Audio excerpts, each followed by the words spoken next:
சமூக வலைதள நண்பர்கள் மற்றும் பொதுமக்களுக்கு என் பணிவான வணக்கங்கள். நான் உங்கள் விஜய் கோவிந்தசாமி, திரைப்பட பின்னணி பாடகர் மற்றும் தயாரிப்பாளர். இன்றைக்கி யூடியூப் சேனலில் என்னுடைய முதல் வீடியோவை பதிவு செய்கிறேன். நான் எதுக்கு முதல் வீடியோவை பதிவு செய்கிறேன், எதுக்கு வீடியோ போட ஆரம்பிக்கிறேன்னா, பல நாள் கனவு. ஒருத்தருக்கு பல நாள் கனவு இருக்கும்ல, அதாவது நம்மளுடைய எண்ணங்களையும் நம்மளோட கருத்துக்களையும் வெளியே சொல்கிறதுக்கு ஒரு பிளாட்ஃபார்ம் எல்லாருக்கும் தேவைப்படும். ஃபஸ்ட்டு வந்து செய்தித்தாள் இருந்துச்சு, டிவி இருந்துச்சு. டிவி செய்தித்தாளும் ஃபஸ்ட்லாம் நம்ம நெருங்கவே முடியாது. ஏன் நெருங்க முடியாதுன்னா, அது டிவி வந்து ஒரு பெரிய விஷயம். செய்தித்தாளில் ஒரு செய்தி கொடுக்கறது, ஒரு பேப்பரில் ஒரு ஆடு கொடுக்கறது பார்த்தா ரொம்ப பெரிய விஷயம். அது ஆடு கொடுத்தா தான் வெளியே வருமானது பெரிய டவுட்டில் இருந்துச்சு. பட் ஆனால் இன்றைக்கி அப்படி இல்லை. இன்றைக்கி வந்து செல்ஃபோன் வந்து மக்கள் மத்தியில் ரொம்ப கேஷுவலாக எல்லாரும் யூஸ் பண்ணுற மாதிரி இருக்கிறதுனால, நம்மளுக்கு வந்து ஒரு செய்தியை வந்து ஈஸியாக நம்ம வந்து வெளியே கொண்டு வந்துடலாம். ஃப்ளாஷ் ஆக்கிறது, பிரேக்கிங்கை கொண்டு வந்துடலாம். உலக லெவலில் ஒரு செய்தியும் கிட்டத்தட்ட ஒரு நிமிஷத்தில் அது வந்து எப்பேற்பட்ட கண்ட்ரியாக இருந்தால் எந்த ஒரு குக்கிராமத்துக்கும் அது உள்ளே கொண்டு வர அளவுக்கு இந்த யூடியூப்ன்றது ஒரு மிகப்பெரிய பிளாட்ஃபார்மாக இருக்குது.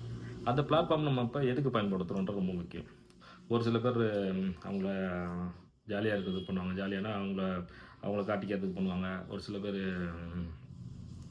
சமூக அக்கறையோடு பண்ணுவாங்க. ஒரு சில பேர் வந்து இப்போ வந்து அது வந்து இன்கம் சோர்ஸாக மாறிடுச்சு. இப்போ யூடியூப் சேனல் வந்து மிகப்பெரிய இன்கம் சோர்ஸ் ஆகிடுச்சு. அதுக்கு சில கட்டுப்பாடுலாம் இருக்குது, அதுக்கு சில விஷயங்கள்லாம் இருக்குது. அது நம்ம அதுக்கு வந்து இன்கம்ன்றது உடனே வந்துடாது. அது பயமாக உழைக்கிறோம் நம்ம. கிட்டத்தட்ட 1 வருஷம் 2 வருஷம் அது உழைச்சி பண்ணால் தான் அதோட இன்கம் சோர்ஸ் வந்து நம்மளுக்கு கிடைக்கும். அது ஒரு சைடில் இருக்கும். அது நம்ம அப்புறம் பார்க்கலாம். அது இன்றைக்கி நான் எதுக்கு அந்த யூடியூப் சேனலில் வீடியோ போட வரதுன்னா, எனக்கு சின்ன வயசில் வந்து ஒரு மிகப்பெரிய ஆசை இருக்குல்ல. மிகப்பெரிய ஆசைனா, அப்போ அந்த அந்த வயசில் வந்து ஒரு 5வது படிக்கும்போது, நீ என்னவா ஆகணும்னு நினைக்கும்போது, நீ என்ன ஆக போகிறன்னு சொல்லி எல்லோரும் கேட்கும்போது, நான் ஒரே வருஷம் இது பண்ணேன். அப்போ நம்ம பெரிய பெரிய ஃபுட்பால் பிளேயர் ஆகலாம். என்னுடைய லட்சியங்களில் ஒரு 3 லட்சியம் நம்மளுக்கு. அந்த 3 லட்சியத்தில் முதல் லட்சியம் வந்து பெரிய ஃபுட்பால் பிளேயர் ஆகணும். ஏன்னா எங்கள் அப்பா பயங்கர ஃபுட்பால் விளையாடுவார். எங்கள் ஊரில் ஃபுல்லாக ஃபுட்பால் பிளேயர்ஸ் நிறைய பேர் இருக்கிறதுனால, அந்த ஃபுட்பால் நம்ம விளையாண்டு டச்சில் இருக்கிறதுனால பெரிய ஃபுட்பால் பிளேயராக இருக்கணும் ஆகணுன்றது ஒரு ஒரு லட்சியம். இன்னொரு லட்சியம் பார்த்தீங்கன்னா, ஒரு மிகப்பெரிய பாடகர் ஆகணும். மிகப்பெரிய பாடகர் ஆகணும். இன்னொரு லட்சியம் என்னன்னா, பெரிய தொழிலதிபராகன்றது எல்லாருக்கும் யூஸ்வலாக இருக்கிறது தான் தொழிலதிபராகனு. இதில் இந்த மிகப்பெரிய பாடகர் ஆகணும்னு சொன்னோம் பார்த்தீங்களா, அந்த பாடகர் ஆகக்கூடிய வாய்ப்பு வந்து ரொம்ப வருஷத்துக்கு கழித்து இப்போ ரீசெண்டாக 2019 எங்களுக்கு அது கிடச்சிது. பாடகர் ஆகக்கூடிய வாய்ப்பு. இந்த முகநூல் ஃபேஸ்புக்கில் நம்முடைய பாட்டை வந்து நம்ம தொடர்ந்து ஒரு 5 வருஷம் இந்த ஸ்மியூல் என்ற ஆப் மூலிமா நம்ம வந்து 5 வருஷமாக போட்டதுனால, அந்த வாய்ப்பு சினிமா துறைக்கு போகிறதுக்கான வாய்ப்பு வந்து அந்த லட்சியங்கள் 3 லட்சத்தில் 1 லட்சத்தை நிறைவேற்றக்கூடிய வாய்ப்பு வந்து இதில் வந்துச்சு. ஃபுட்பால் பிளேயர் ஆகக்கூடிய வாய்ப்பு இல்லை. அது வந்து முடிஞ்சு போன கதை. தொழிலதிபர் ஆயிடலாம். அது தொழிலதிபர் ஆகிறோம்னு வச்சுங்களேன், ஆகிட்டுருக்கோம் அது. அது எனக்கு தெரிஞ்சவங்களுக்கு தெரியும். நம்ம தொழிலதிபராக தான் இருக்கும். அது அடுத்த கதை. பட் வந்து பேஷனும் ஒரு ஆசைன்னு சொல்லுவாங்கள்ல, அது நம்மளை எல்லாரும் பார்க்கணும், பாராட்டணும். அது வந்து பார்த்தா திரைத்துறை தானே. இப்போ திரைத்துறையில் கிடைக்கக்கூடிய வாய்ப்புகள் வரும்போது, திரைத்துறையோட வாய்ப்பு எதுக்கு எனக்கு வந்துச்சு? அதாவது பாடகர் ஆகணுன்ற எண்ணம் எதனால் வந்துச்சுன்னா, அது ஒரு மிகப்பெரிய ஸ்டோரி. என்ன ஸ்டோரின்னா, 5வது 6வது படிக்கும்போது என் ராசாவின் மனசிலே என்ற படம் வந்து ரிலீஸ் ஆகுது. அந்த ராசாவின் மனசிலே படம் ரிலீஸ் ஆகும்போது, அதில் நாங்கள் ஃபேமிலி எல்லாம் சேர்ந்து, அதாவது அந்த 91, 89, 90லலாம் ஒரு படம் பார்க்கணுன்னும்போது தியேட்டரில் போய் படம் பார்க்கணுன்னா ஒரு மிகப்பெரிய திருவிழா. அது ஒரு பெரிய 10 நாள் முன்னாடியே பிளான் பண்ணணும். நாங்கள் படத்துக்கு போகிறோம். ஸ்கூலில் போய்ட்டு நாங்கள் படத்துக்கு போகிறோம் தெரியுமா? என்ன படம் ராசாவின் மனசு படத்துக்கு அது நம்ப மாட்டானுங்க. அந்த சின்ன வயசில் அப்போ அதெல்லாம் வந்து ஒரு மிகப்பெரிய பிரம்மாண்டமான ஒரு விஷயம் அது. மிகப்பெரிய பிரம்மாண்டமான விஷயன்றதுனால யாரும் நம்ப மாட்டாங்க. நாங்கள் படத்துக்கு போகிறோம். அப்போ ஒரு பக்கத்து வீட்டில் எல்லாம் சேர்ந்து 30 பேர் சொல்லி ஒரு படத்துக்கு போகிறோம். என்ன படம்னு பார்த்தா ராசாவின் மனசில் இளையராஜா மியூசிக்கில் கஸ்தூரி ராஜா டைரக்ஷனில். அப்போல்லாம் இளையராஜா, கஸ்தூரி ராஜா இந்த மாதிரி விஷயம்லாம் நம்மளுக்கு தெரிய வாய்ப்பு இல்லை. ஏன்னா படத்துக்கு ஒரு ராஜ்கிரண் படம் அப்படின்ற போது பாட்டு வந்து அந்த படத்துக்கு பார்க்கும்போது அந்த படம் பார்த்துட்டே இருக்கும்போது இப்போ மீனா வச்சு ஒரு சாங் வரும் வந்து ஒரு சாங். அந்த சாங் பார்த்தீங்கன்னா, அந்த சாங் நான் பாடிடுறேன். அந்த சாங் என்னன்னா, குயில் பாட்டு ஓ வந்ததென்ன இளமானே, அதை கேட்டு ஓ செல்வதெங்கே மனம்தானே, இன்று வந்த சொந்தம் என்னவோ அதை கண்டு கண்டு அன்பு பொங்கவோ, குயிலே போ போ இனி நான் தானே, இது உன் ராகம் அது என் ராகம். இந்த மாதிரி பாட்டு வந்து சந்தோஷமாக வந்து இவங்க பாடுறாங்க, மீனா பாடுறாங்க. மீனா பாடிக்கிட்டு திடீர்னு பார்த்தா அந்த பாட்டு முடிஞ்ச உடனே என்ன ஆயிடுது, மீனா இறந்துடுறாங்க. மீனா இறந்தது கூட நம்மளுக்கு பெருசாக ஒன்றும் பாதிப்பு வரல. மீனா இறந்தது கூட பாதிப்பு வரல. அந்த இறந்தவொடனே ராஜ்குமார் அந்த ஒய்ஃபை தேடிட்டு ஓடி வராரு. ஓடி வந்து உட்காந்து மீனாவை பார்த்து பக்கத்தில் உட்காந்து அந்த அந்த அந்த இந்த ஒய்ஃப் அப்படியே பார்க்குறாரு. ஒய்ஃபை பார்த்துட்டே இருக்கும்போது அப்படியே ஒரு ஒரு மியூசிக் அப்படியே அமைதியாகுது. தியேட்டரே அமைதியாகுது. நாங்கலாம் அப்படியே சும்மா பார்த்துட்ருக்கோம். பார்த்துட்டு எல்லாம் பார்த்துட்டு அமைதியாகும்போது ஒரு பாட்டு ஒண்ணு வருது.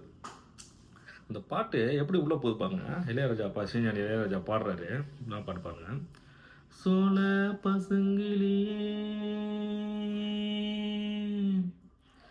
சொந்தமுள்ள பூங்கொடியே ஈச்ச இளங்குருத்தே என் தாய் சோலையம்மா கோடி திரவியமே வந்தது வந்தது வந்து போனது போனது ஆவி துடிக்க விட்டு சென்றது சென்றது விட்டு சென்றது சென்றது சோழ பசுங்கிலியே சொந்தமுள்ள பூங்கொடியே ஈச்ச இளங்குருத்தே என் தாய் சோலையம்மா. அந்த பீஜம் வரும்போது அப்படியே உள்ள நுழையிறார் ஒருத்தர். யாருன்னு பார்த்தா இசைஞானி இளையராஜா. இசைஞானி இளையராஜா அன்னைக்கு உள்ள நுழைஞ்சவர் இன்னைக்கு வரைக்கும் வெளியே போகல. எப்பேற்பட்ட ஆள் உள்ள வந்து ஆக்கிரமித்து பார்த்தாலும் ஒன்றும் வேலைக்கு ஆகல. இளையராஜா அன்னைக்கு அந்த அப்போ எங்களுக்கு தோணுது, மீனா ஏன் செத்துச்சு, மீனா ஏன் அந்த அம்மா செத்துச்சு எல்லாத்தையும் கேட்குறாங்க சின்ன பசங்கள. மீனா ஏன் செத்துச்சு. மீனா செத்தது கூட மீனா செத்த போட நமக்கு பாதிப்பு வரல. அந்த பாட்டு வந்த உடனே அந்த பாதிப்பு வந்துச்சு. அப்போ நம்மளுக்கு தோணுது தான் நம்ம மிகப்பெரிய பாடகர் ஆகணும்னு சொல்லிட்டு அது இளையராஜா வாய்ஸை அப்படியே அப்போயில் அந்த 5 வயசுலேருந்தே இமிடேட் பண்ணி எங்கள் வீட்டில் அப்போலாம் சொல்லுவாங்க, இளையராஜா வயசில் பாடுவாங்க. இந்த பாட்டை பாடுவேன். பாடிட்டு அப்படியே பாட்டு வரும்போது அப்போது ஒரு ஆசை அப்படியே வருது, நம்ம இளையராஜா இசையில் பாடணும், இல்லை இளையராஜா இசையில் ஒரு பாட்டு எழுதணும். அப்போது அந்த அந்த ஞானம் எழுதுறது இந்த விஷயங்கள்லாம் அப்போ வந்துச்சு. அப்போ வரும்போது பார்த்திங்கன்னா எனக்கு ஒரு மிகப்பெரிய பேராசை வந்துச்சு. இளையராஜா இசையில் நம்ம ஒரு பாட்டு எழுதணும். அந்த வாய்ப்பு இது வரைக்கும் வரலாம்னு வச்சிங்களேன். சினிமாவில் இது பண்ணிட்டோம். பட் ஆனால் இளையராஜா இசையில் ஒரு பாட்டு நம்ம எழுதணும். அப்போ நம்மளே ஒரு சின்ன பாடல்களை நம்மளே எழுதுகிற மாதிரி ஒரு விஷயங்களை எழுதி கொண்டு வரும். அந்த மாதிரி ஆசை வரும்போது அப்போ தான் ஒரு தலைப்பு ஒன்று ரெடி பண்ணலான்றது. என்னென்னா இளையராஜாவை நான் சந்தித்திருந்தால், ஒரு பாடகர் வாய்ப்பு தேடி போடுவாங்கள்ல, வாய்ப்பு தேடி போகும்போது அப்போ இளையராஜாவை நான் சந்தித்திருந்தால் நான் என்ன பண்ணியிருப்பேன், நான் எப்படி பாட்டு எழுதியிருப்பேன். அதில் ஒரு பாட்டு எனக்கு அப்போ ரொம்ப பிடிச்ச பாட்டு எனக்கு இளையராஜா இசையில் கங்கை அமரன் பாடியிருப்பார். ஒரு பாட்டு ஒன்று பாடியிருப்பார். நீ தானே அந்த கோயில் நினைக்கிற படம் பேர், பட் சரியாக தெரில. பட் ஆனால் அந்த பாட்டு ஒன்று பாடியிருப்பார். என்ன பாட்டுன்னா, பூஜைக்கேத்த பூவிது நேத்து தான பூத்தது யாரத பார்த்தது. இப்போ பாட்டு எழுதும்போது இந்த இந்த பாட்டை பாடும்போது எனக்கு இந்த பாட்டு கங்கை மரன் எழுதியிருப்பேன். கங்கை மரன் பாடிப்பா அவர் தான் எழுதியிருப்பாருன்னு நினைக்கிறேன். பட் ஆனால் இந்த பாட்டை நான் எழுதியிருந்தேன். இளையராஜா கிட்ட வாய்ப்பு கிட்ட, ஐயா இந்த பாட்டை நான் எழுதுறேன் அப்படின்னு சொல்லிட்டு பாட்டு நான் கேட்டு இளையராஜா எனக்கு அந்த வாய்ப்பை கொடுத்துருந்தா இந்த 4 டியூனுக்கு, அதாவது தானனா தானனா தானனா தானனா தானனா தானனா தானனா, இந்த டியூன் நல்ல ஒரு டியூனில். இந்த டியூனுக்கு நம்ம அந்த சுச்சுவேஷனில் அந்த பாட்டு எப்படி எழுதியிருப்போம்னா, ஒரு எழுதி வச்சு நிறைய பாட்டு எழுதியிருக்கோம். இதில் ஒன்று சொல்கிறோம். மாலை நேர பூங்குயில் மங்கையாக மாறுது மாமன தேடுது. அதான் பூஜைக்கேத்த பூவிது மாலை நேர பூங்குயில். அந்த தத்தாரத்தில் உட்காரணும். அது ரொம்ப பெரிய விஷயம். அது பாட்டு அந்த தத்தாரத்தில் அந்த வார்த்தைகள் எந்த பிசுறலமாக மாத்திரை ஒழுகாமல் அந்த வார்த்தைகள் ஒழுகக்கூடாது. ஒழுகாமல் அடை கச்சன்னு உட்காரணும். இப்போ யோசிச்சு எழுதணும் பார்த்தா ஒரு இந்த மாதிரி எழுதலாம், நம்ம எழுதலான்ற ஒரு ஆசை. இந்த மாதிரி விஷயங்களை முகநூலில் பதிவு பண்ணுறதுக்கு தான் நான் யூடியூப் சேனலை தேர்ந்தெடுத்து வீடியோ போடலாம் ஒரு ஆர்வத்தில் இதை ரெடி பண்ணுறேன். இது தப்பாக இருந்தாலும் யார் மனசை புண்படுறதில்ல, நம்ம மன்னிச்சிடுங்க. இது யார் மனசையும் புண்படுத்த போகிறதில்ல. எந்த பாடலாசிரியரையும் நம்ம புண்படுத்த போகிறதில்ல, அசிங்கப்படுத்த போகிறதில்ல. இது அந்த டியூனில் இது நம்மளோட உரிமை தானே. இந்த டியூன் இருக்குது, அந்த டியூனுக்கு நம்ம பாட்டு எழுதுனா நம்ம திறமையை வளர்த்து முகநூலில் தொடர்ந்து வீடியோ போடலான்ற ஆர்வத்தில் இந்த முகநூலேருந்து இந்த வீடியோ ஸ்டார்ட் பண்ணியிருக்கேன். அது தலைப்பாக இளையராஜாவை நான் சந்தித்திருந்தால். இசைஞானி இளையராஜா என் வாழ்க்கையில் பல கட்டங்களில் என்னை கவலைப்படாத நான் இருக்கேன், கவலைப்படாத தாள் அப்படி தூக்குவார். அப்படியே தூக்கி அப்படி கொடுப்பேன். இந்த பயப்படாத நம்ம இருக்கோம் அப்படின்னு சொல்லி ஒரு பாட்டை கேட்டோம்னா, நீ வேலை செய்ய, மனசு நோகாத, கரடான்னு சொல்லி இந்த மாதிரி விஷயங்களை சொல்லுவார்.